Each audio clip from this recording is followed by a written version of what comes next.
നെഞ്ചുവേദനയെല്ലാം heart attack ആണ്? അല്ല. എന്നാൽ ഈ ലക്ഷണങ്ങൾ ഉണ്ടെങ്കിൽ അതൊരിക്കലും അവഗണിക്കരുത്. ഒന്നാമതായി, നമ്മുടെ നെഞ്ചിന്റെ മധ്യഭാഗത്തായിട്ട് അമർച്ചയോ ഭാരമുള്ളതുപോലെയോ ഞെരുക്കമോ അല്ലെങ്കിൽ വേദനയോ അനുഭവപ്പെടുക. രണ്ടാമതായി, ഈ വേദന നമ്മുടെ ഇടത് കൈയിലേക്കോ തോളിലേക്കോ കഴുത്തിലേക്കോ അല്ലെങ്കിൽ താടിയിലേക്കോ ചിലപ്പോൾ പുറകിലേക്കോ പടരാം. മൂന്നാമതായി, ശ്വാസമുട്ടൽ അല്ലെങ്കിൽ ശ്വാസം എടുക്കാൻ ബുദ്ധിമുട്ട് തോന്നുക.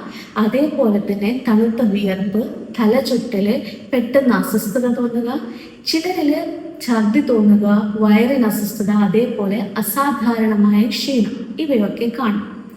ഈ ലക്ഷണങ്ങൾ ഏതാനും മിനിറ്റുകൾ നീണ്ടു നിൽക്കുകയോ വീണ്ടും വരികയോ ചെയ്താൽ അത് അവഗണിക്കരുത്. ഉടൻ തന്നെ ഒരു മെഡിക്കൽ സഹായം തേടേണ്ടത് അത്യാവശ്യമാണ്. പെട്ടെന്നുള്ള ചികിത്സ ഒരു ജീവൻ തന്നെ രക്ഷിക്കാൻ സഹായകമാകും.